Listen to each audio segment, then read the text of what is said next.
यस्याभवद्भक्तजनात्मसन्तोप्यतत्त्वमन्येषु स्तम्भेवतारस्तमनं यलभ्यं लक्ष्मीनृसिंहं शरणं प्रपद्ये यो नित्यमच्युतपदाम्बुजयुग्मरुक्मं व्यामोहतस्तैतराणि तृणाय मेने अस्मद्गुरोर्भगवतोऽसदैकसिन्धो रामानुजस्य चरणौ शरणं प्रपद्ये श्रीमान् वेङ्कटनाथार्य कवितार्किककेसरी वेदान्ताचार्यवर्यो मे सन्निधत्तां सदाकृति प्रपद्ये निरवध्यानां निषद्यां गुणसम्पदां शरणं भवभीतानां षटकोपमुनीश्वरं श्रीरङ्गनाथषटकोपयतीर्घदृष्टं लक्ष्मीनुसंमदणजित्करुणैकपात्रं श्रीरङ्गवीररघुराट् षटकोपहृद्यं वेदान्तदेशिकयतीन्द्रमहं प्रपद्ये श्रीमद्रङ्गषटारिसंयमिवराल्लब्धागमान्तद्वयम् श्रीमद्वीररघुद्भाग्यषड्जित्पादारविन्दाश्रयं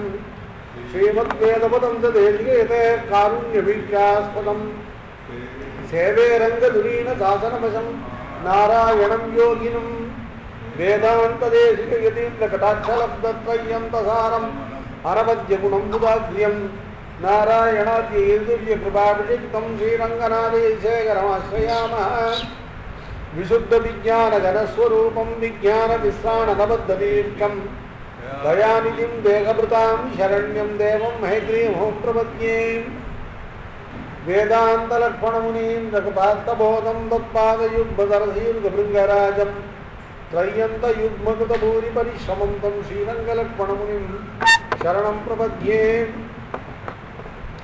सम्यक् न्यायकलापेन महता भारतेन च उपबृंहित वेदाय नमो व्यासाय विष्णवे यस्य सारस्वतं श्रोतो वकुलामोदवासितं सुदीनां विश्वमायालं शटारिं तमुपास्महे ஏற்கனவே சொன்ன முன்னுரையில் உபநிடத்துகளான வேதாந்தங்களுடைய பொருளை தெளிவாக அறிவதற்காக அந்த வேதாந்தங்களுடைய சாரமாக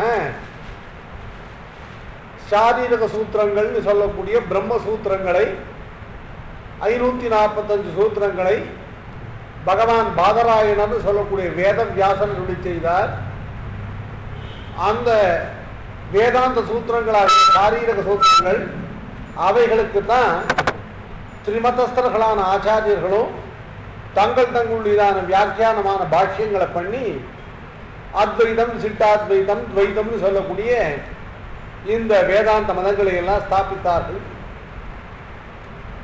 இந்த சாரீரக சூத்திரம் சொல்லக்கூடிய வேதாந்த சூத்திரங்கள் பிரம்மசூத்திரம் சொல்லக்கூடிய சூத்திரங்கள் இவைகளுக்குத்தான் நம்முடைய எம்பெருமானார் பண்ணதான இந்த ஸ்ரீபாஷ்யம்தான வியாக்கியானம்.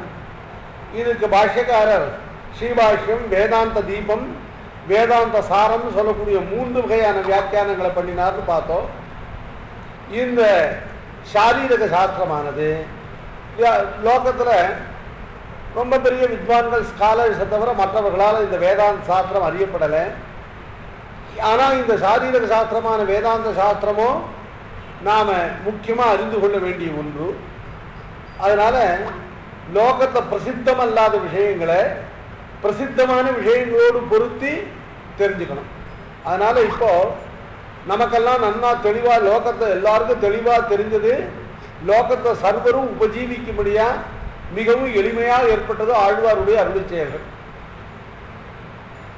வேதத்தினுடைய அர்த்தங்களை எல்லாம் ஆழ்வார்கள் எல்லாருக்கும் உபஜீவியமாக எல்லாரும் அதிகரிக்கலாம்படியான எளிமையான பாஷையில் பண்ணி தந்தார்கள். மேகங்கள் எல்லாம் சமுத்திர ஜலத்தை முகந்து கொண்டு போய் இல்லையா எல்லாருக்கும் உபஜீவியமான நல்ல சுத்தமான தீர்த்தமாக வர்ஷிப்பது போல ஆழ்வார்கள் எல்லாம் வேதார்த்தங்களை எல்லாம் சர்வரும் எல்லாரும் அறிந்து எல்லாரும் பயன்பெறும்படியாக மிக எளிமையாக அருள் செய்தார்கள். அப்படிப்பட்ட அருள் செயல்களுடையதான இந்த அருள் செயல்கிறதான திராவிட வேதம் இருக்கு இல்லையா, அந்த திராவிட வேதத்துக்கு உபனிஷத் ஸ்தானத்தில் அதுக்கு இல்லையா வேதாந்தமாக இருப்பது திருவாய்மொழி. அதனால்தான் திரவிடோபனிஷத் அப்படின்னு திரவிட வேதம்னு நான் திவ்ய பிரபந்தம் முழுவதுக்கும் திரவிட வேதம்னு பேரு. அதில் திரவிட உபனிஷத் அப்படின்னு சொல்லக்கூடியதானது குறிப்பாக இந்த திருவாய்மொழியை குறிக்கும். இந்த திருவாய்மொழியாகிற உபநிஷத்துல இந்த சாரீரக சாஸ்திர சூத்திரங்கள் நிச்சயமா இடம்பெற்றிருக்கணும். ஏன்னா வேதாந்தங்கள் உபநிஷத்துக்குள்ளதான பரமசாரத்தை சுவாமி நம்மாழ்வார் இந்த திருவாய்மொழி அருள் செய்திருக்காருன்னா அப்போ அந்த சம்ஸ்கிருத வேதாந்தங்கள் இருக்க உபநிஷத்துகள் அந்த உபநிஷத்துகளுக்கு சாரபூதமாக பாதராயணர் அருள் செய்த சூத்திரங்கள் அந்த சூத்திரங்கள் இல்லையா இதிலிருந்து உத்தரிக்கப்பட்டதா இதுலேயும் அவைகளுக்கு இல்லையா ஸ்தானம் உண்டு. ஆகையினால இந்த சாரீரக சாஸ்திரமானது சுவாமி நம்மாழ்வாருடையதான திருவாய்மொழியில சுவாமி நம்மாழ்வாரால் எப்படி இந்த சாஸ்திரம் கையாளப்பட்டிருக்கு, இந்த சூத்திரங்களுக்கும் இந்த அதிகரணங்களுக்கும் இவைகளுக்கெல்லாம் அந்த சாரீரக சாஸ்திரத்தில் அதுக்கு அந்த சூத்திரங்களுக்கு வியாக்கியானமா அதுக்கு கமெண்ட்ரியா பாஷ்யக்காரர் பகவத் ராமானுஜர் அருள் செய்தது எப்படி இந்த திருவாய்மொழியிலிருந்து எடுக்கப்பட்டதாக இருக்கு. இந்த திருவாய்மொழியினுடையதான அர்த்தத்தை கொண்டுதான் இத்தை கொண்டு பாஷ்யக்காரர் சூத்திர வாக்கியங்களை ஒருங்கு விடுவர் அப்படின்னு ஆச்சாரிய ஹிருதயத்தில் சுவாமி அழகே மணவாள பெருமாள் நாயனார் சாதிச்சிருக்கார். இந்த திருவாய்மொழி என்கிற பிரபந்தத்தில் உள்ளதான இந்த பாசுரங்களையும் இதனுடைய தெளிவான அர்த்தங்களையும் கொண்டுதான் ஸ்ரீபாஷ்யக்காரர் பகவத் ராமானுஜர் இந்த சாரீரக சூத்திரங்களும் அதுக்கு சாரபூதமாக அது எதனுடைய சாரமாக இருக்கக்கூடியதோ அந்த உபனிஷத் வாக்கியங்களை எடுத்து இவைகள் சேர்த்து ஒருங்கு விட்டு பாஷ்யமாக பண்ணினார்னு சொல்ல முடியாது. இப்போ சாரீரக சாஸ்திரமானது திருவாய்மொழியிலே எவ்வாறு அறிய கிடக்கிறது அப்படின்னு பார்க்கணும். சாரீரக சாஸ்திரம் தான் பாதராயணரால வேதாந்தத்தினுடைய சாரமா பண்ணப்பட்டதான பிரம்மசூத்திரங்கள். இந்த சாரீரக சாஸ்திரம் என்பதானது அன்னைக்கே பார்த்தோம் மொத்தம் 4 அத்தியாயங்களாக பண்ணப்பட்டது. 2 அத்தியாயங்கள் தத்துவத்தையும் 3வது அத்தியாயமானது ஹிதம்னு சொல்லக்கூடிய உபாயம் சாதனத்தையும் 4வது அத்தியாயமானது புருஷார்த்தம்னு சொல்லக்கூடியதான பலனையும் அர்த்தமாக கொண்டு சொல்லப்பட்டது. இப்போ இந்த 4 அத்தியாயங்கள் ஒவ்வொரு அத்தியாயமும் ஒவ்வொன்றும் 4 பாதங்களாக மொத்தம் 16 பாதங்களாக பிரிக்கப்பட்டது. இந்த ஒரே சாரீரக சாஸ்திரத்துக்கு அந்த சூத்திரங்களுக்கு எல்லா மதத்தவர்களும் பாஷ்யம் பண்ண விடத்துல இந்த அத்தியாயங்கள் இந்த பாதங்கள் இவைகளுடையதான அர்த்தத்தை யாருமே மாற்றல. இந்த 4 அத்தியாயங்கள்ல முதல் அத்தியாயமானது ஜகத்துக்கு பிரம்மம் தான் காரணம் என்பதையும், 2வது அத்தியாயமானது அதுல உள்ள விரோதங்களை எல்லாம் கலைந்து முன்னதிகாரத்தை சொன்னதை ஸ்தாபிக்கிறது என்றும், 3வது அத்தியாயமானது அந்த பிரம்ம பிராப்திக்கு சாதனமான உபாசனத்தை யோகத்தை சொல்கிறது என்றும், 4வது அத்தியாயமானது இந்த உபாசனத்தை அனுஷ்டித்தவர்களுக்கு பிரம்ம பிராப்தி ரூபமான பலன் எப்படி கிடைக்கிறது என்பதையும், இப்படி 4 அத்தியாயங்கள்னால இந்த காரணத்துவம் அபாத்தியத்துவம் உபாயத்துவம் உபேயதா அப்படின்னு சொல்லக்கூடிய இந்த 4 அர்த்தங்களும் 4 அத்தியாயங்களால் சொல்லப்படுறது என்பது எல்லாராலும் ஏற்கப்பட்டது. இதுல இந்த ஒரு அத்தியாயத்தினுடைய சூத்திரத்தை இன்னொரு அத்தியாயத்திலையோ அப்படிலாம் யாரும் மாற்றல. அதே மாதிரி இந்த 4 அத்தியாயங்களுக்கு ஒவ்வொன்றுக்கும் 4 பாதங்கள் மீது 16 பாதங்கள்னு அந்த 16 பாதங்களுடைய கண்டென்ட்ஸோ அந்த 16 பாதங்களுடைய அர்த்தமோ எந்த மதத்திலையும் மாறல. அதுக்கப்புறம் அந்த பாதங்களை அதிகரணங்களாக பிரிக்கும் பொழுது அதிகரணங்கள்ல வேறுபாடு ஏற்படுது. நாம் ஒரே அதிகரணமாக சொல்லக்கூடிய உபயலிங்காதிகரணம் போன்றவர்களை அத்வைதி மதத்தில் அவர்கள் அதை 3 அதிகரணங்களாக பிரிச்சிருக்கார். அது மாதிரி அதிகரணங்களுடையதான எண்ணிக்கை ஒரு அதிகரணத்தில் உள்ள சூத்திரம் அந்தந்த அதிகரணங்களால பிரதிபாதிக்கப்படுகிற விஷயம் இவைகளில் வேற்றுமை இருக்கக்கூடிய அத்தியாயங்கள் பாதங்கள் இவைகளுடைய அமைப்பு இவைகளுடையதான அர்த்தங்கள் இவைகளில் எந்த மதத்திலையும் வேறுபாடு இல்லாமல் எல்லா மதத்திலையும் ஒரே மாதிரி அமைக்கப்படும். அதனால முதல்ல சாரீரக சாஸ்திரத்தை பொதுவா எடுத்துட்டு பார்க்கறதுனாக்க ஆராயறதுனாக்க பாதங்கள் 16 பாதங்களுடைய அர்த்தம். அந்த 16 பாதங்களுடைய அர்த்தத்தை முதல்ல அதை ஒரு பெராமீட்டர் அமைச்சுண்டு அதுக்கப்புறம் அந்த ஒவ்வொரு பாதத்திலையும் உள்ளதான அதிகரணங்களை எடுத்து யதாசம்பவம் பொருத்தி பார்க்கலாம். அதனால திருவாய்மொழின்னு சொல்லக்கூடியதான எல்லாராலும் அறியப்பட்டதான எளிமையான இருக்கக்கூடியதான இந்த பிரபந்தத்தில் ரொம்ப லோகத்திலேயே ரொம்ப சமமாக இருக்கக்கூடியதான உணர்வதற்கு அரிதாக இருக்கக்கூடிய அந்த சாரீரக சாஸ்திரம், அந்த சாரீரக சாஸ்திரமானது இந்த திருவாய்மொழியிலிருந்து தான் எடுக்கப்பட்டதுன்னு சொல்லும் அளவுக்கு திருவாய்மொழியில சுவாமி நம்மாழ்வார் அதனுடைய அர்த்தங்களை மிக தெளிவாக சூக்ஷ்மமாக பொருத்தியிருக்கார். இதை சுவாமி தேசிகன் திரமிடோமண்ட தாத்பரிய ரத்னாவளியில் சாதிக்கும் போது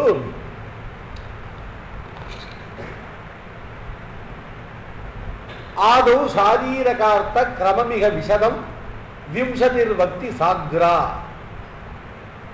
இந்த திருவாய்மொழியில முதல் உள்ளதான 20 பாசுரங்களும் அக்ரம்னு சொல்லக்கூடிய திருவாய்மொழியில் நுனியாக இருக்கக்கூடிய 10ஆம்பத்துல இல்லையா 4ஆம் திருவாய்மொழி முதலாக மேல முடிவு வரை உள்ளதான ஒரு 7-10 திருவாய்மொழிகள், 7 திருவாய்மொழிகள், 7 திருவாய்மொழிகளும் முதல்ல உள்ள 2 திருவாய்மொழிகளும் சேர்த்து இந்த 90 பாசுரங்கள்னால சாரீரகார்த்தமானது கிரமமாக, அதாவது அங்க சாரீரக சாஸ்திரம் என்ன கிரமத்தில் இருக்கோ அந்த கிரமம் மாறாமல் இந்த திருவாய்மொழியில் அறிவிக்கப்பட்டிருக்கு.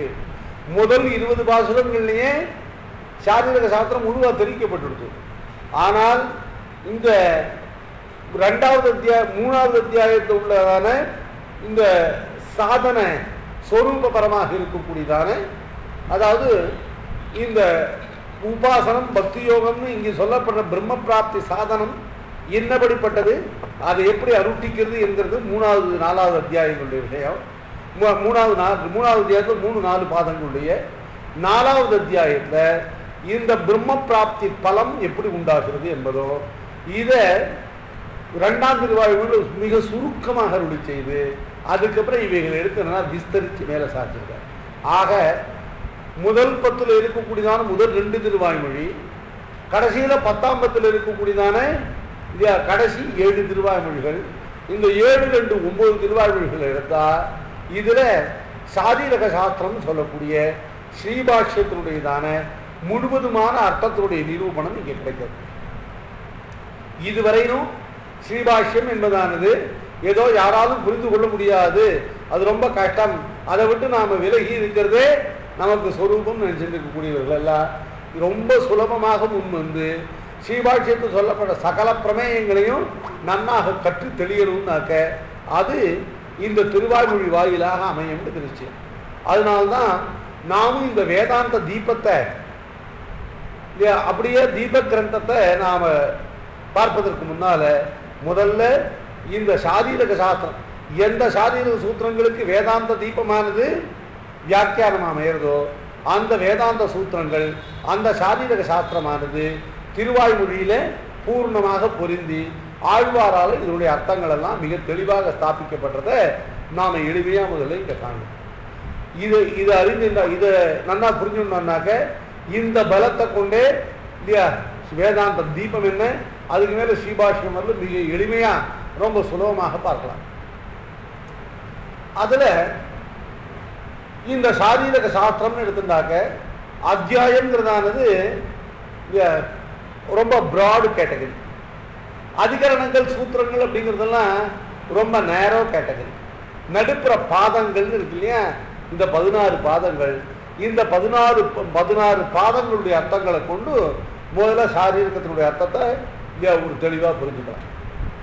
அதுக்கப்புறம் அந்தந்த பாதங்களில் உள்ளதான அதிகரணம் அந்தந்த பாதங்களை எப்படி நிரூபிக்கிறதுங்கிறத அடுத்தபடியாக பார்க்கலாம். முதல்ல 16 பாதங்கள்னு அர்த்தம், சாரீரக சாஸ்திரம் முழு சாஸ்திரமானது 4 சாப்டர்ஸாக பிரிக்கப்பட்டிருக்கு.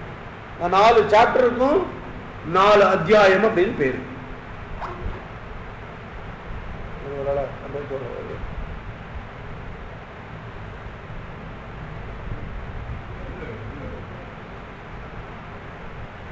நாலு அத்தியாயங்களுக்கும்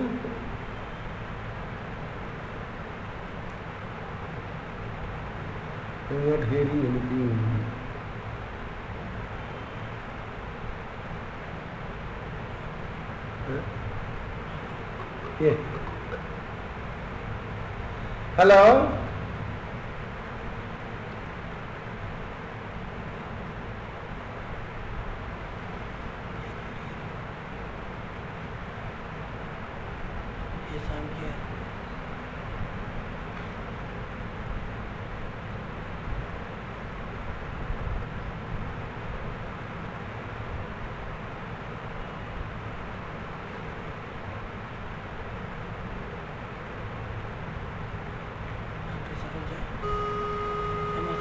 எல்லாம் லைனில் இருக்கா?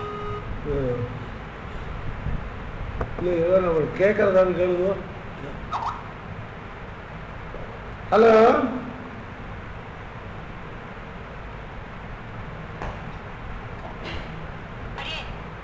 அடியே நம்ம சொல்றதெல்லாம் காலையில் விழுதா? கேட்குறதா?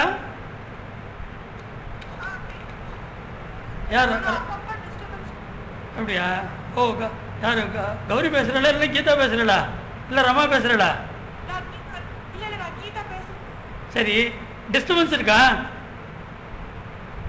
சரி, இப்போ எப்படி முடியுமோ அதை கேளுங்க. நான் நாளைக்கு அப்லோட் பண்ணிவிடுறேன் சவுண்ட் ஃபைல. ஹலோ,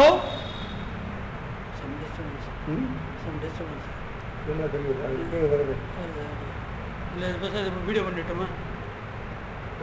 டிஸ்கனெக்ட் பண்ணிவிட்டு ஃபஸ்ட்டு கால் டிஸ்கனெக்ட் ஆகிடுச்சுன்னா சென்னை போட்டு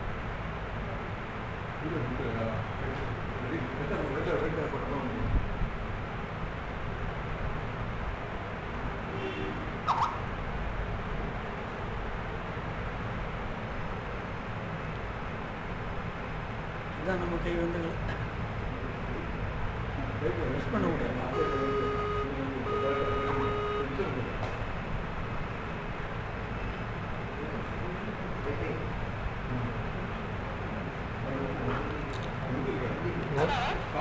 ஹலோ,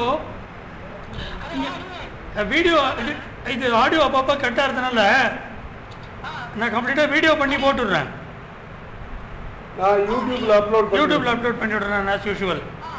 பண்ணிட்டுமா? அடியன் கட்டாயம் அடியன். சரி அடியன் தாசன்.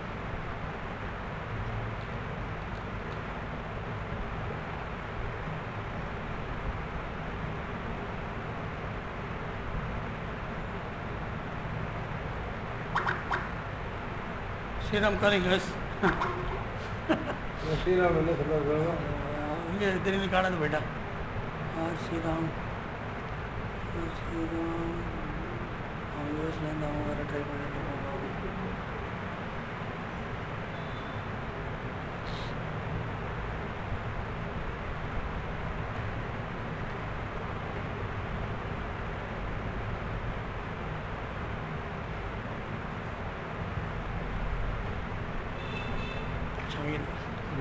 ஷமிகன் அது ஒரு டிஸ்டர்பன்ஸ் நம்ம வழக்கம் இருக்கிற மாதிரி பாவம் அனுகிற 2:30 மணி சொன்னால் நான் 3 மணிக்கு எழுந்து நான் லைனில் வர எப்படியானு என்னை இன்க்ளூட் பண்ண அப்படின்னு சரி அப்பா அவன் ராத்திரி ஃபோன் பண்ணி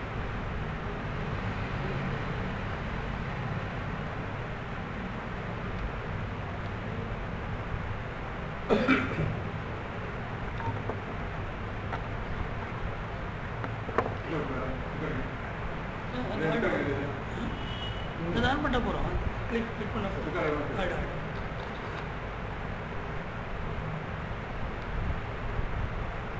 இந்த சாரீரக சாஸ்திரத்தினுடைய அர்த்தத்தை ரொம்ப சுருக்கமாகவும் இல்லாமல் ரொம்ப விரிவாகவும் இல்லாமல் முதல்ல தெளிவாக இந்த பாதங்களுடைய அர்த்தத்தின் மூலமாக இது அனுபவிக்கலாம் என்பதற்காக இதை கற்கலாம் என்பதற்காகத்தான் சுவாமி தேசிகன் ஸ்ரீ அதிகரண சாராவளி கிரந்தத்தில் இந்த 16 பாதங்களுடைய அர்த்தத்தையும் தொகுத்து அதையே இந்த சாரீரக சாஸ்திரத்தினுடைய அர்த்தமாக வெளியிட்டார். சாரீரக சாஸ்திரத்தில் சர்வேஸ்வரனான பரமபுருஷனான பகவான் ஸ்ரீயப்பதியானவன் எப்படி அறியப்படுகிறான் அப்படின்னு சொன்னால் 16 பாதங்களில் 16 பிரகாரமாக அறியப்படுறான். இதுதான் சாரீரக சாஸ்திரமானது நமக்கு உபாயமாகவும் நாம் அடைய வேண்டிய பிராபியமாகவும் இருக்கிற பகவானை நமக்கு தெளிவாக முழுவதாக காட்டுவது சாரீரக சாஸ்திரம்.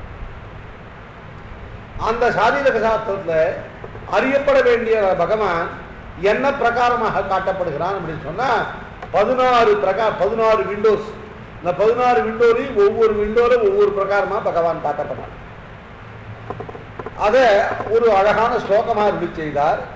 சஷ்டா தேஹி ஸ்வனிஷ்டோ நிரவதி மகிமா பாஸ்தபாத சிதாப்தா காத்மாதேர் இந்திரியாதேர் உச்சித ஜனனகிருத் சம்ஸ்ருதம் தந்திரவாகி நிர்தோஷத்வாதி ரம்யா குருபத ஸ்திரபஜன பதம் ஸ்வார்க கர்ம பிரசாத்யா பாபஸ்தித் பிரம்மநாடி கதிகதிவகன் சாமியதாத்திர வேத்யா ஸ்ரஷ்டா தேஹி ஸ்வனிஷ்டா நிரவதி மகிமா பாஸ்தபாத சிதாப்தா காத்மாதேர் இந்திரியாதேர் உச்சித ஜனனகிருத் சம்ஸ்ருதௌ தந்திரவாகி நிர்தோஷத்வாதி ரம்யா பகுபஜன பதம் ஸ்வார்க கர்ம பிரசாத்யா பாபச்சித் பிரம்மநாடி கதிகதிவகன் சாமியதாத்திர வேத்யா. இது சுவாமி தேசிகனுடைய ஸ்லோகம், அதிகரண சாராவளி. இந்த 16 பாதங்களை கொண்டு சாரீரக சாஸ்திரத்தில் பிரதிபாதிக்கப்படுகிற பரமபுருஷனை எவ்வளவு தெளிவாக அறியலாம் அப்படிங்கிறது இந்த ஸ்லோகத்தினுடைய தாற்பயம். முதல் அத்தியாயத்துக்கு 4 பாதங்கள். முதல் அத்தியாயம் பகவான் பரமபுருஷனை இந்த சர்வ ஜகத்துக்கும் காரணபூதனாகவும் சர்வத்தையும் தான் அந்தர்யாமியாக இருந்து சர்வத்தையும் தனக்கு சரீரமாக கொண்டவன் என்னும் தான் தன்னை தரிப்பதற்கு வேற எந்த வஸ்துவனுடைய அபேட்சையும் இல்லாமல் தான்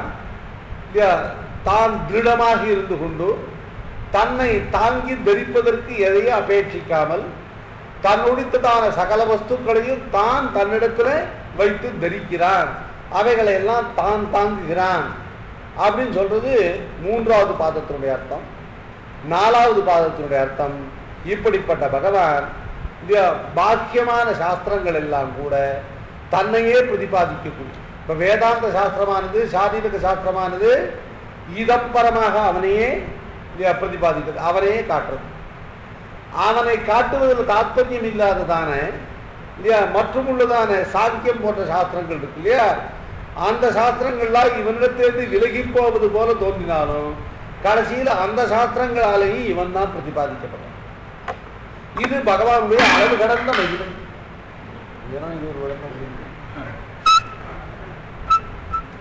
பகவானுடைய அளவு கடந்த மகிமையாவது என்னன்னு கேட்டா, இவனை விட்டு விலகி செல்கிறதான சாங்கியம் முதலான சாஸ்திரங்கள் கூட கடைசியில அவைகளும் இவனையே தான் பிரதிபாதிக்கிறது, கடைசியில அவைகளும் இவனையே தான் தங்களுடைய அர்த்தமாக காட்டும்.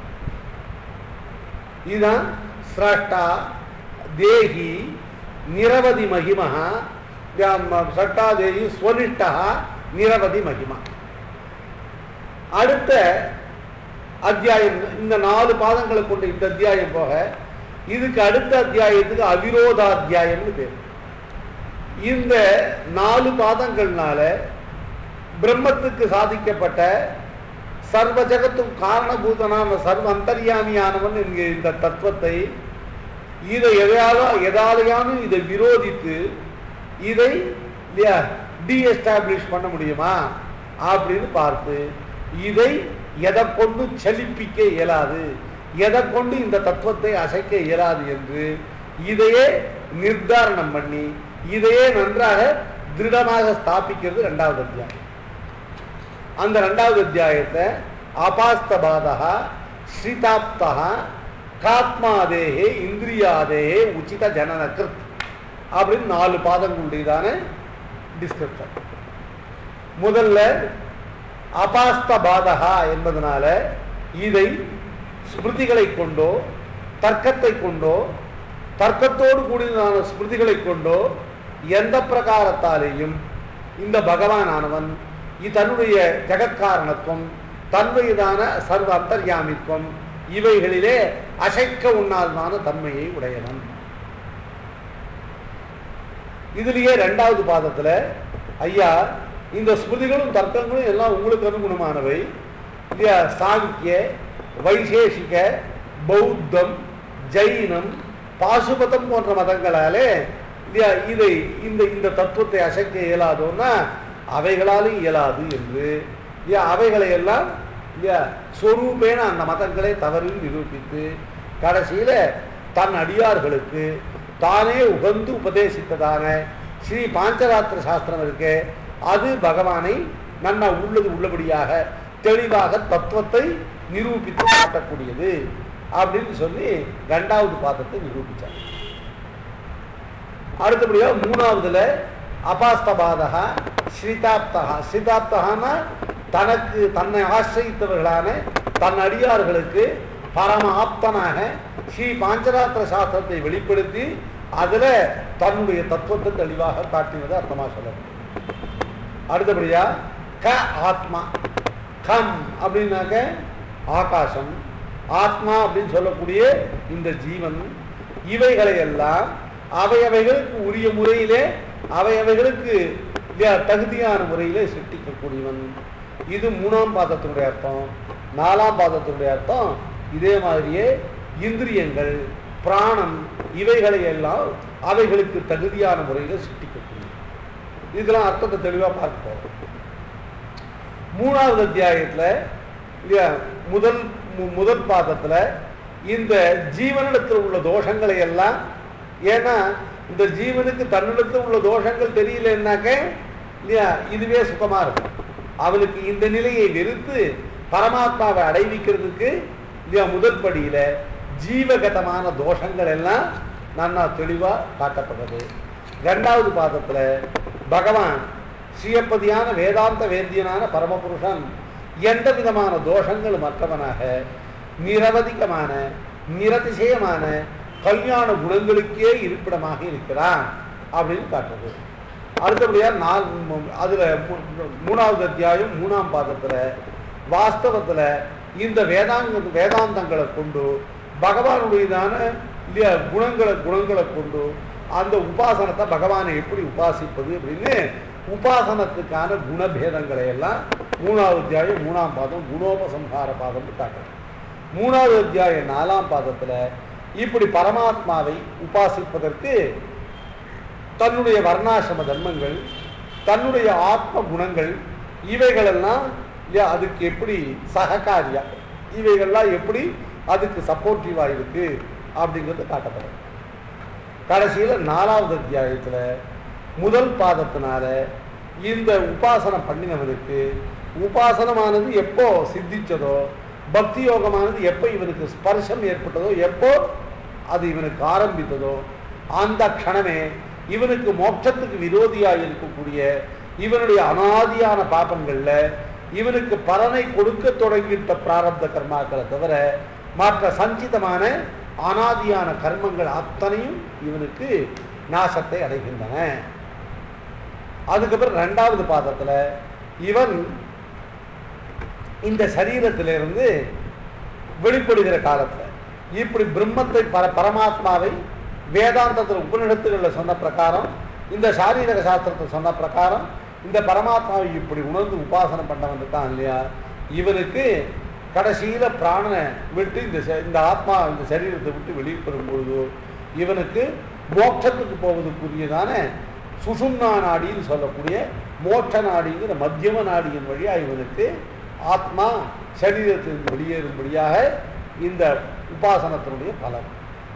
இது 3வது பாதத்தில் இப்படி புறப்பட்ட ஜீவனானவன் அர்ச்சிராதி மார்க்கம்னு சொல்லக்கூடியதான ஒரு விசேஷமான பந்தா, அது ஒரு மார்க்க விசேஷம். எந்த மார்க்கத்தின் வழியாக சென்றால் திரும்பவும் சம்சாரத்துக்கு திரும்ப மாட்டார்களோ அப்படிப்பட்டதான ஒரு மார்க்க விசேஷம் அர்ச்சிராதி மார்க்கம். அதன் வழியாக போகிற பிரகாரத்தை சொன்னார். கடைசியில் 4வது பாதத்தில் இப்படி போய் சேர்ந்தவனான ஜீவன் பரமாத்மாவுக்கு போய் சேஷ பரியங்கத்தில் அடைந்து பரமபதத்தில் என்னென்ன அவனுடைய பரிபூர்ணமான சம்பந்தத்தை பெற்று அவனுடைய திவ்யமங்கல விக்கிரகத்தோடு சம்பந்தத்தை பெற்று அதனால் தனக்கு அனாதிகாலமாக இருந்த அவித்யை இருக்கே அதெல்லாம் முழுவதும் தன்னிடத்திலேருந்து ஒழிய பெற்று அந்த பரமாத்மாவுக்கு சமமான போகங்களை உடையவனாக ஆகிறான்.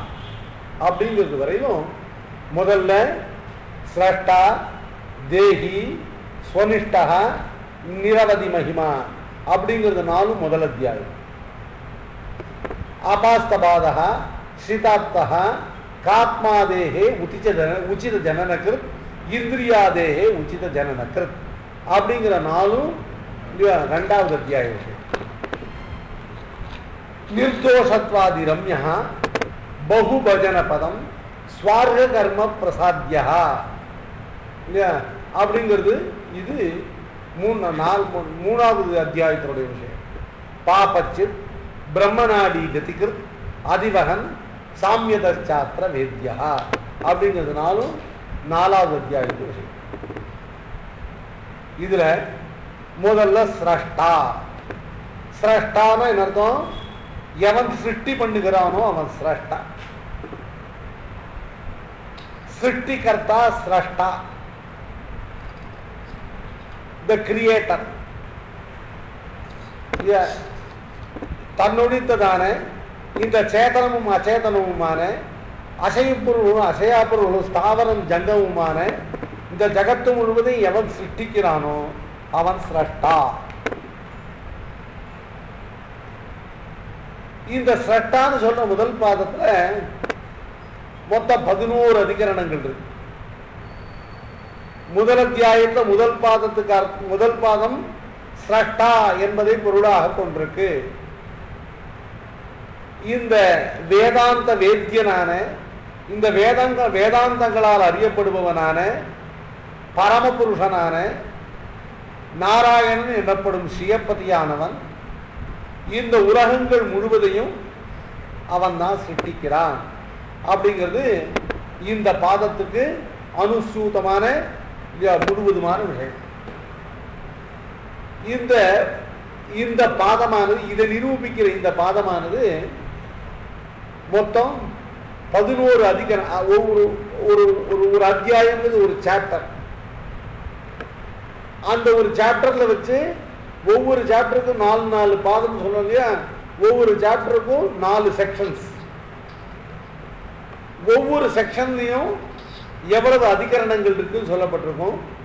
அந்த அதிகரணங்கள் ஒவ்வொரு டிஸ்கஷன் டாபிக் இல்லையா, ஒவ்வொன்றையும் எடுத்துட்டு ஒவ்வொரு டிஸ்கஷன் டாபிக்கும் ஒவ்வொரு அதிகரணம் பேர்.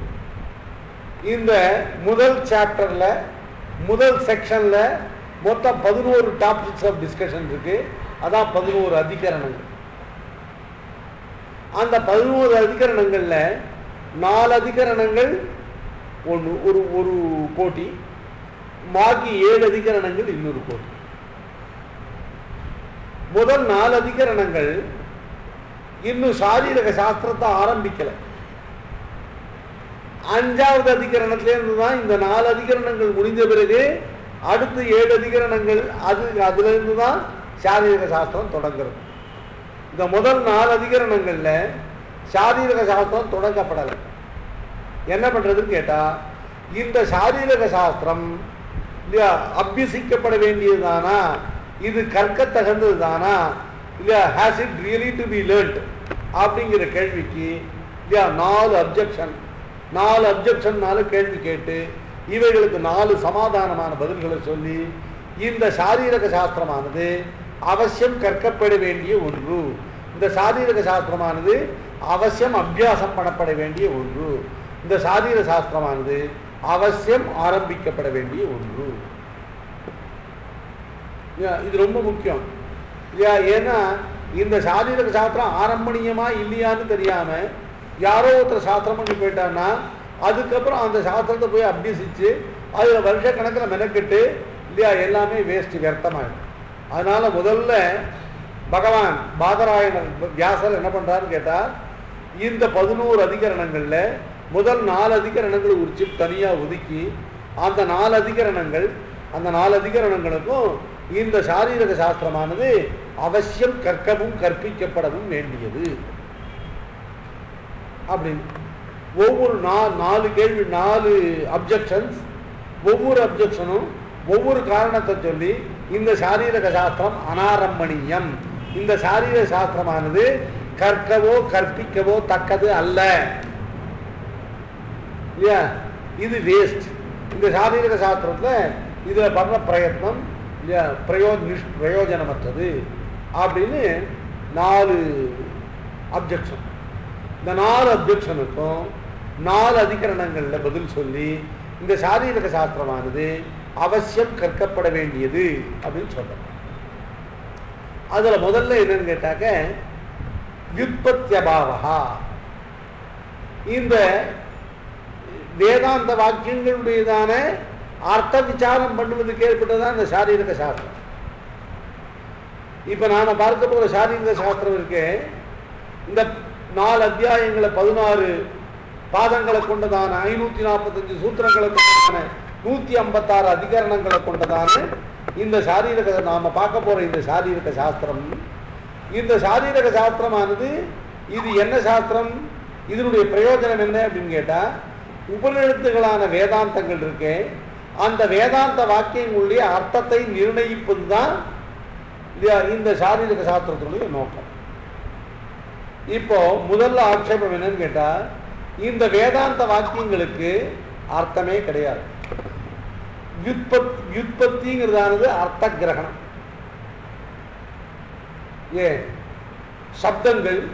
சப்தங்களுடைய கோர்மையினாலே ஏற்பட்ட வாக்கியங்கள் இவை, இந்த சப்தமும் அந்த சப்தங்களுடைய சமவிவியாகாரம்னு பேரு, அந்த சப்தங்களை நல்லா சேர்த்து போட்டதான வாக்கியங்கள் இவைகள் எல்லாம் எதுக்காக ஏற்பட்டிருக்கு?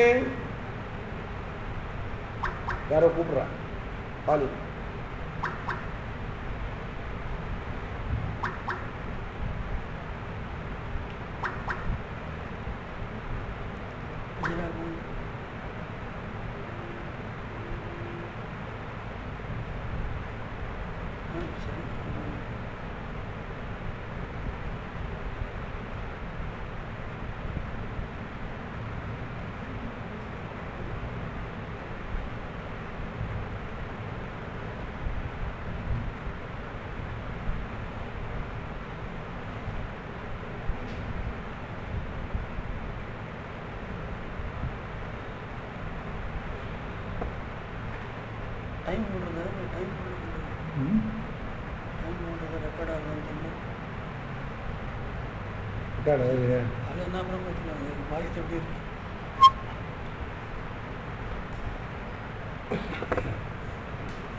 இந்த சாரீரக சாஸ்திரம் வேதாந்த வாக்கியங்கள் உபநிடத் வாக்கியங்களுடைய அர்த்தத்தை நிர்ணயிப்பதற்காக ஏற்பட்டது அப்படின்னு சொன்னால், இந்த முதல்ல இந்த வேதாந்த வாக்கியங்களுக்கு ஏதான அர்த்தம் உண்டா, இந்த வேதாந்த வாக்கியங்களுக்கு ஏதான வியுத்பத்தி உண்டா அப்படின்னு கேட்டா, இந்த வேதாந்த வாக்கியங்களுக்கு வியுத்பத்தியே கிடையாது, இந்த வேதாந்த வாக்கியங்களுக்கு அர்த்தமே கிடையாது அப்படின்னு முதல்ல மீமாம்சகர்கள் சொல்லக்கூடியதான வைதிகர்கள்லயே இவர்கள் நாஸ்திகர்கள். வேதத்தை ஒப்புக்கொண்டு வேதத்தில் உள்ளதான யாக தான ஹோம விரதாதி கர்மாக்களை எல்லாம் ஒப்புக்கொண்டு அந்த கர்மாக்களை அனுட்டிப்பது மட்டும்தான் ஆஸ்திகத்துவம். அந்த கர்மாக்களுக்கு மேலே போய் இல்லையா இந்த பிரம்மம் உபாசனம் மோட்சம்னு சொல்லி இல்லையா இவைகள்லாம் இருப்பொழுது இவைகளே வியர்த்தம், இவைகள்லாம் நாஸ்திக பிராயங்கள்னு சொல்லக்கூடியதான அபிப்பிராயத்தில் உள்ளவர்கள் அவர்கள். அதனால அவர்களுக்கு வேதத்தில் சொல்லப்பட்ட யாகாதி கர்மாக்கள் தான் உள்ளது. அதை பிரதிபாதிக்கிற வேதத்தினுடைய கர்ம காண்டம் இருக்கே அது மட்டும்தான் பிரமாணம். இந்த பிரம்மத்தையும் அதுக்கு பிராப்தி சாதனத்தையும் மோட்சம் மோட்சத்துக்கான சாதனம் இவைகளெல்லாம் சொல்லக்கூடிய இந்த வேதாந்த சாஸ்திரமானது வியர்த்தம். இந்த வேதாந்த சாஸ்திரத்தினால ஒரு பிரயோஜனமும் இல்லை. இதில் சொல்லப்பட்டவைகள் எல்லாம் வெறும் கதைகள் தானே வெளிய, இவைகள் தத்துவங்கள் அல்லன்னு அவர்களுடைய அபிப்பிராயம். அவர்கள் தான் முதல்ல அப்ஜெக்ட் பண்றா, ஐயா இந்த வேதாந்த வாக்கியங்களுக்கு எந்த விதமான அர்த்த பிரதிபாதன சாமர்த்தியமும் கிடையாது, எந்த விதமான அர்த்தத்தையும் தெளிவிக்கக்கூடியதான சாமர்த்தியம் சக்தி இந்த வேதாந்த வாக்கியங்களுக்கு கிடையாது. ஏன்னு கேட்டா அவர்கள் சொல்றா, ஒரு வாக்கியத்துக்கு அர்த்த நிர்ணயம் பண்றது அப்படிங்கிறதானது லோகத்துல ஒரு சப்தத்துக்கு இன்னதுதான் அர்த்தம்னு தெரிஞ்சுக்கிறதுக்கு அந்த சப்தமானது அந்த சப்தமும் அந்த சப்தத்தை குறித்து சொல்லுகிற வாக்கியமும் இவைகள் டெமான்ஸ்ட்ரேட் பண்ணி காமிக்க முடியாது. அதுதான் விருத்த விவகாரம்னு பேர். இப்போ இந்த மீமாங்கா சாஸ்திரத்தை விருத்த விவகார ஸ்தலம் அப்படின்னு ஒன்று, அங்கதான் பதங்களுக்கெல்லாம் அர்த்தத்தை தெரிஞ்சுக்க முடியும், விற்பத்தி கிரகணம் அங்கதான் ஏற்படும். அதை தவிர வேற பிரகாரத்தினால சப்தத்துக்கு அர்த்தங்களை தெரிஞ்சுக்க முடியாது. அதுக்கு பேர் விருத்த விவகார ஸ்தலம் பேர். அங்க ஒரு விவகார விருத்தன் இருப்பான், ஒரு மத்தியம விருத்தன், அதுக்கப்புறம் வித்பத்சு. இப்போ அர்த்தத்தை இனிமே தான் தெரிஞ்சுக்க போறோம். இந்த விவகார விருத்தன் என்ன பண்ணுவான் இல்லையா, காம் ஆனைய,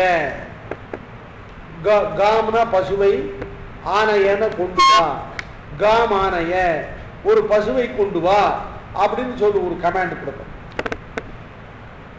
உடனே அதனுடைய சப்தத்தினுடைய தாற்பயத்தை அறிந்தவனான இந்த மத்தியம விருத்தன் என்ன பண்ணுவான், அவன் போய் உடனே ஒரு பசுமாட்டை ஓட்டினான். இப்போ இந்த காம் ஆனைய அப்படிங்கிறதானது இப்ப நடக்கிற இந்த செயலினுடையதான சப்தம் அப்படின்னு இவனுக்கு விற்பச்சிக்கு புரியுமே இல்லைய. காம்னா என்னன்னு புரியாது, ஆனையன்னா என்னன்னு புரியாது. காமானையங்கிற சப்த சமுதாயத்துக்கு இது அர்த்தம் அப்படின்னு தெரியும். அதுக்கப்புறம் அவ சொல்றான் காம் பதான, மாட்டை இந்த பசுவை கட்டு அப்படின்னு சொல்றான். இவன் உடனே அங்க போய் ஒரு ஏதோ கம்பத்துல போய் அந்த பசுவை கட்டுறான். காம் ஆனையன்னு சொன்ன உடனே இல்லையா ஏதோ ஒன்று நடந்தது, காம் பதானன்னு சொன்ன உடனே ஏதோ ஒரு காரியம் நடந்தது. இது ரெண்டையும் வச்சு பார்த்தா ரெண்டுலையும் காம் காம் அன்வயிச்சதுனால இல்லையா இங்க இந்த ஆனயனம்னு சொல்லக்கூடிய கிரியைக்கு ஆப்ஜெக்டா இருந்ததும், பதானன்னு சொல்லக்கூடிய பந்தனம்ங்கிற கிரியைக்கு ஆப்ஜெக்டா இருந்ததும், இது ரெண்டும் இந்த கோங்கிற பதார்த்தம்னு சொல்லி இந்த பசு கோங்கிற பதார்த்தத்துக்கு அர்த்தம் தெரிஞ்சுக்கிறாங்க. அதுக்கப்புறம் அதே மாதிரி அஸ்வமானைய, அஸ்வம் பதான அப்படின்னு குதிரையை கொண்டு வா, குதிரையை கட்டுன்னு சொல்லும் பொழுது ஆஹா இதுதான் இதை கொண்டு போய் அந்த கொம்புல ஒரு கை கால கட்டினது தான் பந்தன கிரியை, அங்கிருந்து அதை ஓட்டு வந்தது தான் ஆணையன கிரியை என்று இப்படி அந்த கிரியையில அன்வயிக்கிறதான ஆப்ஜெக்ட்ஸ், அந்த ஆப்ஜெக்ட்ஸை கொண்டு செய்யப்படுகிறதான கிரியாரூபமான செயல்கள், இவைகள் எல்லாத்துக்கும் இதுக்கு என்னென்னதான் அர்த்தம்னு இந்த மாதிரி விருத்த விவகாரத்தினாலதான் இல்லையா தெரிஞ்சுக்கிறான். இப்ப இந்த விருத்த விவகாரத்தினால தெரிஞ்சுக்கணும்னா என்ன பண்ணணும், அந்த ஆப்ஜெக்டை எல்லாம் ஏதேனும் ஒரு கிரியைக்கு விஷயமாக்கி ஏதானும் ஒரு செயலுக்கு ஆப்ஜெக்ட் ஆகி சொன்னா தான் அதை செயல்படுத்தி காட்டி அதை டெமான்ஸ்ட்ரேட் பண்ணி காட்டி அதனுடைய அர்த்தத்தை புரிய முடியும் இல்லையா. இப்ப கர்மகாண்டத்தில் உள்ள வாக்கியங்கள் எல்லாம் இல்லையா, ஜோதிஷ்டோமேன யஜேத, அக்னிஹோத்திரம் ஜுஹோதி, இல்லையா ஹிரண்யம் ஆத்ரேயாய ததாதி, எல்லாம் இல்லையா அததுக்குள்ள கிரியாபதத்தோட அததுக்குள்ளதான இல்லையா அந்த செயல்பாட்டு விதியோடு கூடினதாக இருக்கு இல்லையா. தர்சபூர்ணமாசம் என்கிற யாகத்தை செய்கிறான், செய்கிறான் என்ன செய்கிறான் அதான் தர்சபூர்ணமாசம். தர்சபூர்ணமாசத்துக்கு அர்த்தத்தை செய்கிறது என்கிற கிரியையை கொண்டு புரிய வைக்கலாம். ஜோதிஷ்டோமேன யஜதே, அக்னிஹோத்திரம் ஜுஹோதி, ஹிரண்யம் ஆத்ரேயாய ததாதி இல்லையா. அது மாதிரி இந்த யஜதே ஜுஹோதி ததாதி என்கிறதான கிரியைக்கு ஆப்ஜெக்ட் ஆக்கி இந்த யாக ஹோம தானாதிகளை இல்லையா எளிதில் இதுதான் இதுன்னு சப்தத்துக்கு அர்த்தத்தை புரிய வைக்கலாம். ஆனால் இந்த உபனிடத்துகளில் வந்தா அப்படி எந்த விதமான கிரியும் இல்லை.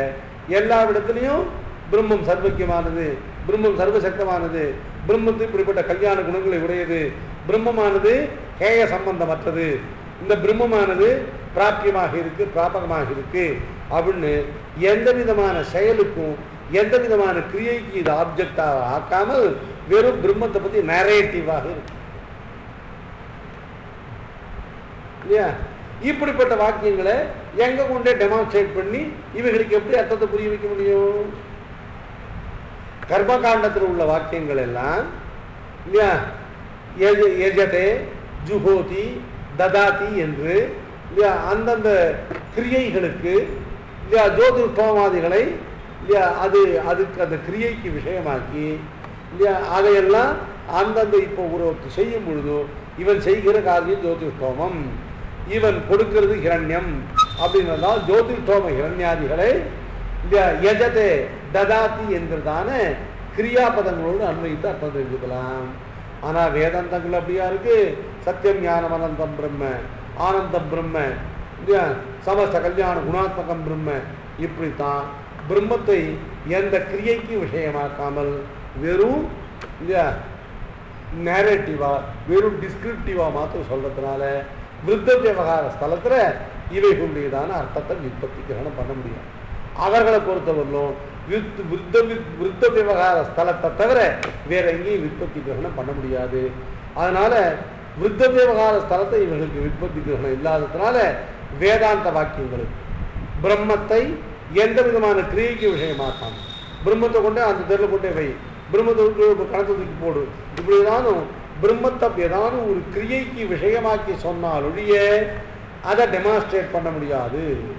டெமான்ஸ்ட்ரேட் பண்ணினாலே ஒழிய இல்லையா சப்தத்தினுடைய அர்த்தத்தை அறிய முடியாது அப்படிங்கிறது இல்லையா இப்போ ஆக்ஷேபிக்கிறவருடைய தாற்பயம். அவர் என்ன சொல்றார், ஐயா வேதாந்த வாக்கியங்கள் எல்லாம் சித்தபரமான வாக்கியங்கள். வாக்கியங்களை ரெண்டு வகையா பிரிக்கலாம். சித்தபரமான வாக்கியங்கள், சாத்தியபரமான வாக்கியங்கள். சாத்தியபரமான வாக்கியங்கள் அப்படின்னா புருஷன் தன்னுடைய பிரயத்னத்தினால ஒரு கிரியையினால சாதிக்கக்கூடியதான வஸ்துவை சொல்லக்கூடியதான சப்தங்கள். கர்ம காண்டத்துல ஜோதிஷோமாதி யாகங்களை பற்றி இல்லையா அந்த சாந்திராயணாதி விரதங்களை பற்றி ஹிரண்யம் போன்றதான கொடுக்கத்தக்க திரவியங்களை பற்றி இவைகளெல்லாம் சொல்ற வாக்கியங்கள்ல அவைகள் அந்தந்த கிரியாபதத்தில் சேர்த்து சொல்லப்பட்டிருக்கிறதுனால அந்த கிரியாபத சமவியாகாரத்தினால அந்தந்த செயல்பாடுகளை கொண்டு அதனுடைய அந்த அர்த்தங்களை பார்த்து அந்த செயல்பாட்டை பார்த்து அதில் அன்வயிக்கிறதான அந்த சப்தத்தினுடைய அர்த்தத்தை கேட்கறது பார்க்கறது ரெண்டையும் சைமல்டேனியஸாக பண்ணும்போது கண்டுபிடிச்சிடலாம். ஆனால் வேதாந்த வாக்கியங்களில் பிரம்மத்தை பற்றி சொல்லக்கூடியது இல்லையா அந்த வாக்கியங்கள் எதிலையும் கிரியாபதம் இல்லை. பிரம்மத்தை எந்த கிரியைக்கும் அன்வயித்து சொல்லலை. பிரம்மமானது எந்த கிரியையிலையும் அன்வயிக்கவும் அன்வயிக்காது. ஆகையினால வேதாந்த வாக்கியங்களுக்கு சாத்தியபரமான வாக்கியங்கள் அன்வயம் இல்லாமல் சித்தபரமான வாக்கியங்களாக மட்டும் இருப்பதால் இவைகளுக்கு விற்பத்தி கிரகணம் சம்பவிக்காது. இவைகளுக்கு விற்பத்தி கிரகணம் வராது. இவைகளுடைய பொருளை கிரகிக்க முடியாது. அதனால வேதாந்த வாக்கியங்களுக்கு தன்னால் பிரதிபாதிக்கப்படுகிற அர்த்தத்தில் அதை தெளிவாக்கக்கூடியதான தாற்பயம் இல்லாத காரணத்தால வேதாந்த வாக்கியங்களுடையதான அர்த்தத்தை இல்லையா விசாரிப்பது என்பது வியர்த்தம். இல்லையா அர்த்தம் இருந்தால் தானே முதல்ல விசாரிக்க முடியும். வேதாந்த வாக்கியார்த்த விசாரம் அப்படின்னு போர்டு போட்டுன்னு இந்த சாரீரக சாஸ்திரத்தை வச்சுட்டு வேதாந்த வாக்கியார்த்த விசாரம் பண்ணேன்னு தொடங்குவது காக்க தந்த பங்கி சங்கியா. அதாவது காக்காக்கு எத்தனை பல்லு என்று எண்ணி சொல்றேன் அப்படின்னு ஒருத்தன் பிரவர்த்திச்சுன்னு உட்கார்ந்தான்னா முதல்ல காக்கைக்கு பல்லே கிடையாதுப்பா இல்லையா அப்படின்னு காக்கத்தினுடைய பல்லை எண்ணி சொல்கிறேன்னு பிரவர்த்திக்கிறது போலதான் இந்த வேதாந்த வாக்கியார்த்த விசார ரூபமான சாரீரக சாஸ்திரத்தை இதில் பிரவர்த்திப்பது என்று ஆட்சேபம் சரியா வச்சா. இப்ப ஆட்சேபத்துக்கு பதில் இதுக்கு தான் சூத்திரக்காரர் அதாத்தோ பிரம்ம ஜிக்ஞாசா அப்படின்னு அதிகரணம் ஆரம்பிக்கிறார். இந்த அதிகரணத்துல பூர்வபட்சம் முதல்ல பிரைமா Facey something is taken for an argument இல்லையா அந்த மொமெண்ட் ஒன்று ஆர்குமெண்ட்டுக்கு அக்செப்ட் பண்ணின உடனே ஒரு அதிகரணம் ஸ்டார்ட் ஆகும். முதல் அதிகரணம் ஸ்டார்ட் ஆகும். அதாவது பிரம்ம ஜிக்ஞாசா. இந்த அதிகரணம் எதுக்காக இந்த அதிகரணம் ஆரம்பிக்கப்பட்டது? இந்த விஷயத்தப்போ we have to take into the argument and necessarily this should be cleared now. அதனால ஃபர்ஸ்ட் இந்த அப்ஜெக்ஷன் என்ன அப்படின்னு கேட்டாக்க வேதாந்த வாக்கியங்களுக்கு விற்பத்தி கிரகணம் இல்லை. வேதாந்த வாக்கியங்கள் சாத்தியபரமான வாக்கியங்களாக இல்லாமல் வெறும் சித்தபரமான வாக்கியங்களாக இருப்பதால் இந்த வாக்கியங்களுக்கு இல்லையா இதில் உள்ள சப்தங்களுக்கு விற்பத்தியை கிரகிக்க முடியாது. ஏன்னா விருத்தம் விவகார ஸ்தலத்தை வச்சு விற்பத்தி கிரகணம் பண்ணுவதற்கு காரியப அன்பிதமான வாக்கியங்களாக இல்லையா அவைகள் சாத்தியபரமான வாக்கியங்களாக இருக்கணும். அது இல்லாத காரணத்தால விருத்தம் விவகார ஸ்தலத்தை இவைகள் ஏறாது. இவைகள் எந்த விதமான கிரியாபத அன்வயம் இல்லாமல் சாத்திய ரூபமான வாக்கியங்களாக இல்லாமல் வெறும் நேரேட்டிவா வெறும் டிஸ்கிரிப்டிவா ஏற்கனவே பிரம்மத்தினுடையதான சித்தபரமான அதனுடைய சொரூபம் குணம் இவைகளை பிரதிபாதிக்கிறது. இவைகள் எதுவும் கண்ணுக்கு தெரியக்கூடியதில்லை. அதனால இவைகளுக்கு இந்த சப்தங்களுக்கு விற்பத்தி கிரகணம் இல்லை அப்படின்னு பொருள். இதுக்கு சித்தாந்தம் பண்ண ஆரம்பிக்கிறோம். This objection is acknowledged and அதுக்கப்புறம் இந்த objection is being ruled out. எப்படின்னு கேட்டா முதல்ல விருத்த விவகார ஸ்தலத்துல தான் விற்பத்தி கிரகணம் என்பதே தப்பு. எல்லாரும் அவ குழந்தை பிறந்த உடனே அந்த குழந்தைக்கு சப்தார்த்த கிரகணம் பண்றதுக்கு எல்லாரும் எடுத்துட்டு போய் விருத்த விவகார ஸ்தலத்தில் இந்த டெமான்ஸ்ட்ரேஷனை காட்டி புரிய வைக்கணும். இல்லையா அந்த குழந்தை தாயாரே என்ன பண்றா அந்த குழந்தைக்கு இல்லையா ஆம்பேத்தி தாத்தேத்தி மாத்துலேத்தி அப்படின்னு அங்குல்யா நிர்திசந்தா கையால காட்டி காட்டி இல்லையா இதுதான் அப்பா, இல்லையா இதுதான் மாத்துளன், இல்லையா இதுதான் நிலா, இல்லையா இதுதான் பசு அப்படின்னு ஒவ்வொன்றையும் நம்ம அங்குல்யா நிர்திசந்தா அந்த வஸ்துவினுடைய பெயரையும் சொல்லி அந்த வஸ்துவை நன்னா சிங்கி கிராகமாக நன்னா கையால் சுட்டி காட்டி இப்படி பலமுறை இல்லையா விதிபிதுரதையான்னு சாதிக்கிறார். முதல்ல இதுதான் பசு அப்படின்னு கையை காட்டி பசுவை சொல்றார். அப்புறம் இல்லையா பசு என்பது இப்போ நான் காட்டுறதுதான் சொல்லி இப்படி மாற்றி மாற்றி சொல்லி அந்த பசுக்களை இல்லையா சுட்டி அங்குல்யா நிர்திசந்தா அப்படின்னு கைகளாலேயே சுட்டி காட்டி சொல்றாங்க. அந்த குழந்தையானது இந்த தாயார் சொல்லி கொடுக்கக்கூடிய புரிஞ்சுண்டு பலமுறை இதான் தகப்பனார் இதான் அப்பான்னு காட்டின பிறகு தாயாருடையதான கையினுடைய சுட்டி காட்டையும் புரிஞ்சுண்டு அந்த அப்பாங்கிற சப்தத்துக்கு அர்த்தத்தையும் புரிஞ்சுண்டு இதுதான் தன் அப்பான்னு புரிஞ்சுக்கணும். இதுக்கு விருத்த விவகாரத்துக்கு போயிட்டு வரணும். அதுக்கப்புறம் அந்த தகப்பனார் இது ஒரு 6 மாதம் வந்து தாயார் இப்படியே இடுப்பில் வச்சுட்டு காட்டுறா. அதுக்கப்புறம் தகப்பனார் வெளியில் கூப்பிட்டு போய் அதான் மோட்டார் இதான் கார் இதுதான் இதுன்னு ஒவ்வொரு வஸ்துவாக காட்டுறான். பல முறை என்னன்னா இல்லையா காட்டி காட்டி அந்த குழந்தைக்கு பழக்கம் பண்ணி கொடுத்த பிறகு அந்த குழந்தையானது இதுதான் மோட்டார்னு தான் உணர்வதோடு மட்டும் இல்லாமல் மோட்டார் காட்டுன்னு சொன்னால் அதுவே மோட்டாரே இல்லையா காட்டி அதுவே விவகரிக்கிற அளவுக்கு சாமர்த்தியம் வேணும். இது லோகத்தில் எல்லாரும் காண்கிற விஷயமானபடினால இப்படி ஒரு குழந்தைக்கு தாய் தகப்பன் இல்லையா மற்றும் உள்ள இல்லையா பந்துக்கள் இவர்களெல்லாம் அந்த குழந்தைக்கு இல்லையா அந்த விருத்த விவகார கிரியாபத அன்வயம் இல்லாமலேயே அந்தந்த வஸ்துக்களை காட்டி நன்னாக அதை நிர்தேசம் பண்ணி அது நல்லா அந்த சுட்டி காட்டுவதன் மூலமாகவும் அதனுடைய பெயரை உச்சரிப்பதன் மூலமாகவும் இதுதான் இன்னென்ன வஸ்து என்று லோகத்தை புரிய வைக்கும். அதனால விருத்த விவகார ஸ்தலத்தில் மட்டும்தான் விற்பத்தி கிரகணம் என்பது இல்லை.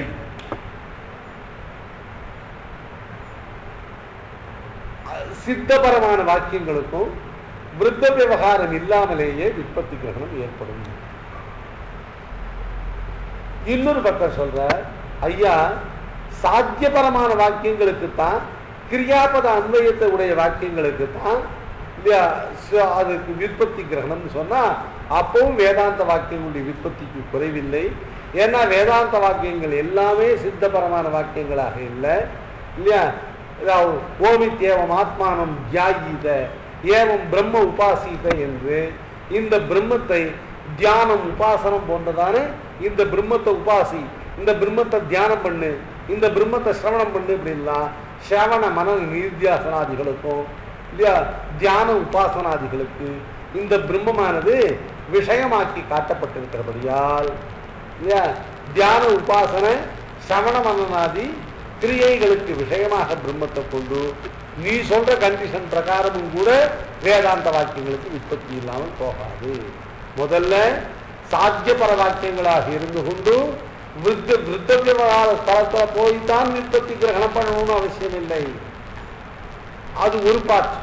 ரெண்டாவது பார்ட், ஐயா அதெல்லாம் தெரியாது, விற்பத்தி கிரகணத்துக்கு அவசிய சாத்தியபரமான வாக்கியமா இருக்கணும், அவசியம் கிரியாபத அன்வயம் இருக்கணும்னு சொன்னான். அதுவும் வேதாந்த வாக்கியங்கள்ல இல்லாமல் இல்லை.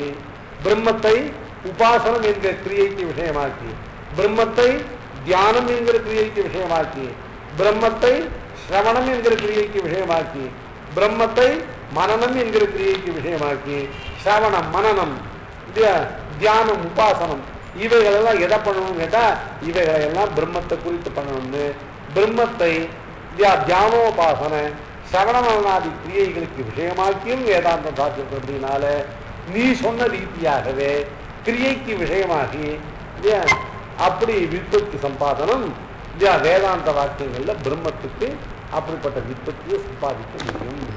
ஆகையினாலே வேதாந்த வாக்கியங்களுக்கு தன்னுடைய அர்த்தமாகிற பிரம்மத்தை அறிவிப்பதில் தாற்பயம் இல்லை.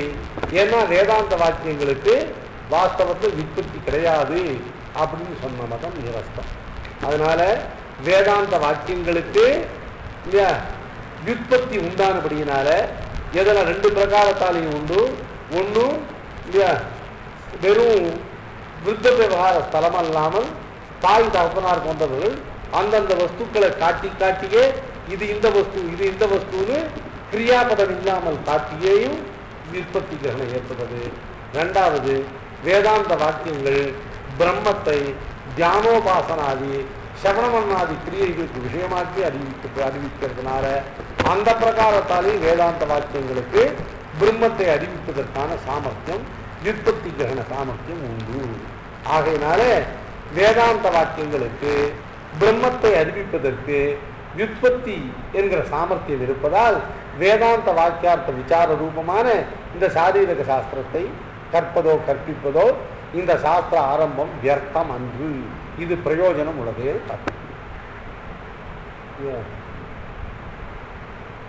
இருக்கட்டும், நாளைக்கு இன்னும் கொஞ்சம் டிஸ்டர்பன்ஸ் இல்லாமல் பண்ணுவோம்.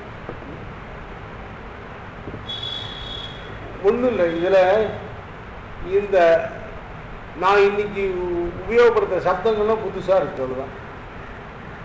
கீதையில் இந்த மாதிரி சப்தங்கள் வரல. ஏன் இப்போ கான்செப்ட் ரொம்ப அழகாக, இந்த சப்தங்கள் மட்டும்தான் கடினமாக இருக்கும். இந்த சப்தங்கள் கடினமாக இருக்கிறது என்ன பண்ணுறதுன்னு கேட்டால் ஒரு 2-3 கிளாஸ் பொறுத்துன்னு இருந்தால் நமக்கே அர்த்தம் புரியாது. இந்த சப்தங்களை மாற்றக்கூடாது. கூடிய மட்டும் எல்லா சப்தங்களுக்கும் தமிழ்லையோ எனக்கு தெரிஞ்ச இங்கிலீஷ்லையோ சொல்கிறேன். ஆனால் இந்த சப்தங்களுக்கு அர்த்தத்தை புரிஞ்சுட்டோம்னாக்க இந்த சாஸ்திரம் இந்த கான்செப்ட் ரொம்ப சுலபம். இப்போ இன்னைக்கு கான்செப்ட் புரியுதா? அப்ஜெக்ட் பண்றவருக்கு என்ன தாற்பயம்? வேதாந்த வாக்கியங்கள் எந்த ஒரு கிரியைக்கும் ஆப்ஜெக்டாக பிரம்மத்தை போதிக்காத காரணத்தால வேதாந்த வாக்கியங்களுக்கு பிரம்மத்தினுடைய தன்மையை போதிப்பதில் தாற்பயம் இல்லை. அதனால வேதாந்த வாக்கியங்கள் பிரம்மத்தை போதிக்கிறதுக்கு ஏற்பட்டது. அவைகளுக்கு பிரம்மத்தை போதிக்கிறதுக்கு விற்பத்தி சாமர்த்தியம் இல்லைன்னா இந்த வேதாந்த வாக்கியத்தை எதுக்கு விசாரிக்கணும்? வேதாந்த வாக்கியத்தை விசாரத்துக்கு எதுக்கு இப்படிப்பட்ட சாரீரகம்னு ஒரு சாஸ்திரம் பண்ணணும்? அதனால வேதாந்தங்களுக்கே வாக்கியம் வேதாந்த வாக்கியங்களுக்கே அர்த்தம் கிடையாது. அவைகளுக்கே தன்னுடைய அர்த்தத்தை ஸ்தாபிப்பதில் தாற்பயம் இல்லை. அப்படி விற்பத்தி இல்லாத வேதாந்த வாக்கியங்களுக்கு அவைகளுடைய அர்த்த விசாரமும் அதற்கான இந்த சாரீரக சாஸ்திர பிரவருத்தியும் வியர்த்தம் அப்படின்னு பூர்வபட்சம்.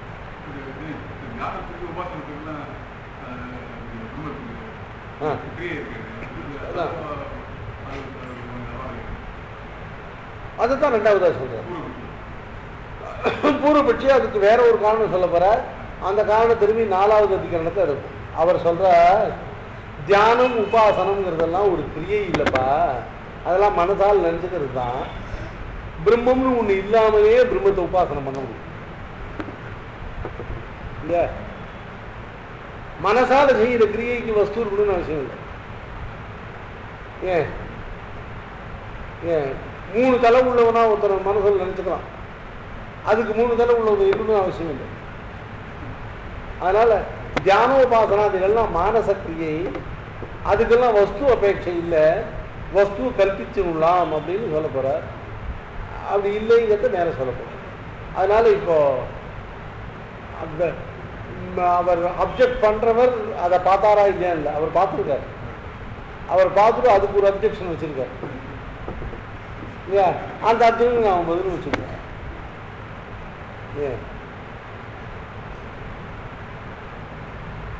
இதுதான் ஃபர்ஸ்ட் அப்ஜெக்ஷன். அந்த ஃபர்ஸ்ட் அப்ஜெக்ஷனுக்கு ஃபர்ஸ்ட் சமாதானம் சொல்லிடுச்சு. இது அடுத்தபடியாக செகண்ட் அப்ஜெக்ஷன். இந்த 4 அப்ஜெக்ஷனுக்கு சமாதானமும் சொல்லியாச்சுன்னா இந்த வேதாந்த வாக்கியார்த்த விசார ரூபமான இந்த சாரீரக மீமாம்சா சாஸ்திரம் அவசியம் ஆரம்பிக்கத்தக்கதுன்னு ஒன்று. அதுக்கப்புறம் இந்த சாரீரக மீமாம்சா சாஸ்திரத்தினுடைய முதல் பகுதியாகிற ஸ்ரக்டா இல்லையா, அதுக்கு 7 அதிகரணங்கள், இந்த விசாரத்துக்கு 4 அதிகரணங்கள். முதல்ல இல்லையா இந்த சாஸ்திரத்துக்கு வந்துட்டு அப்புறம் எனக்கு இது உபயோகம் இல்லைன்னு போக வேண்டிய அவசியம் இல்லாதபடி நன்னா இந்த சாஸ்திரத்தினுடைய உபயுக்ததைய, இந்த சாஸ்திரத்தினுடையதான யூஸ்ஃபுல்னஸ் பிரயோஜனத்தை நன்னா தெளிந்து இந்த சாஸ்திரத்தை ஆரம்பிக்கலாம்ங்கிறதுக்காக முதல் 4 அதிகரணத்தை இது கூடிக்கு இருக்கார். அடுத்த 7 அதிகரணங்களை ஸ்ரக்டா என்பதை நிரூபிக்கிறதுக்கு இருக்கு.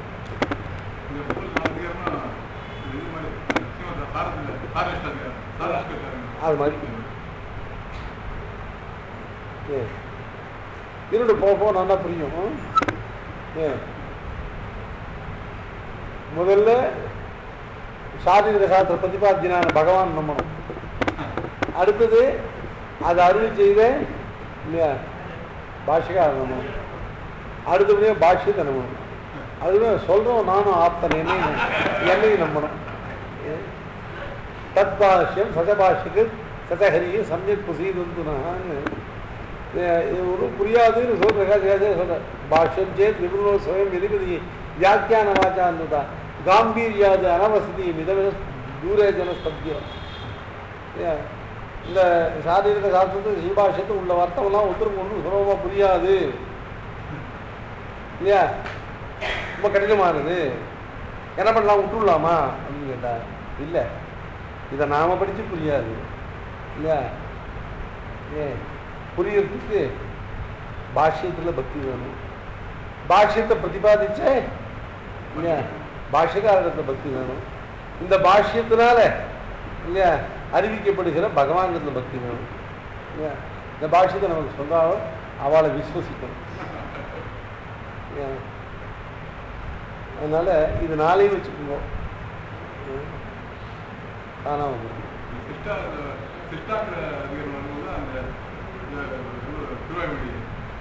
இப்போ என்ன பண்ண போறோம், இந்த இந்த 4 அதிகரணத்துக்கும் இந்த அப்ஜெக்ஷனும் அந்த அப்ஜெக்ஷனை இல்லையா கண்டெயின் பண்றதுக்கும் இந்த 4 அதிகரண விஷயத்தையும் கொஞ்சம் தெரிஞ்சுக்கணும். அதுக்கப்புறம் இந்த சட்டாங்கிற 7 அதிகரணம் இருக்கு இல்லையா, அந்த 7 அதிகரணங்களையும் ஆழ்வார் எப்படி இந்த 4 அதிகரணங்களையும் ஆழ்வார் சாத்திருக்கு அதையும் பார்க்க போறோம் இல்லையா. அதுக்கப்புறம் இந்த சட்டாங்கிற 7 அதிகரணத்தையும் எப்படி சாத்திருக்கார். அப்புறம் அடுத்தபடியாது அந்த அந்தந்த அதிகரண சங்கியை, அதில் சூத்திர சங்கியை, அதனால பிரதிபாதிக்கப்படுற அர்த்தத்தை இந்த திருவாய்மொழியில் வெறும் பாசுரத்தை மட்டும் சொன்னால் போகாது, அதில் திருவாராயிரப்படி ஈடுன்னு சொல்லக்கூடிய 2 வியாக்கியானத்தையும் முக்கியமாக வச்சுட்டு அந்த வியாக்கியானக்காரன் சொல்கிற சுவாரஸ்யம் இந்த ஸ்ரீபாஷ்யத்தில் இந்த சாரி இந்த அதிகரணம் இதில் அந்த விசாரம் இங்கே எப்படி பண்ணப்பட்டிருக்குன்னு அந்த வியாக்கியான சூழ்ச்சிகளை வச்சு பார்க்கணும். அந்த சுவாரஸ்யத்தான பார்க்கணும். இது நாம் இன்னும் திருவாய்மொழிக்குள்ளேயே போகாதாலும் இது கஷ்டமாக இருக்கு. இப்போ இல்லையா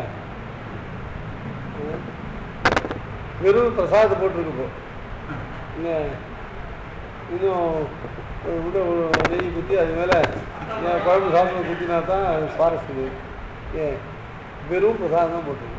அதனால் இன்னைக்கு சொன்னது கொஞ்சம் முன்ன புரிஞ்சால் கூட திருவாய்மொழிக்குள்ளே வந்து இந்த திருவாய்மொழியில் இந்த இன்னைக்கு சொன்ன விஷயத்தையே திருவாய்மொழியில் சாதிக்கிறார். உயர்வரமுடையவன்கிற பாசுரத்தை இது சாதிச்சிருக்கார். ஏன் இப்போ அது திரும்பியும் அதில் போயிட்டு இதில் வந்தோம்னா ரொம்ப சுலபமாக இருக்கும். நமக்கு திருவாய்மொழி தான் தெரியும் இல்லையா? இதை திருவாய்மொழியில் தோச்சு எடுக்கும்போது தான் அந்த திருவாய்மொழியிலேருந்து தான் இதுக்கு சுவாரஸ்யம் வரணும்.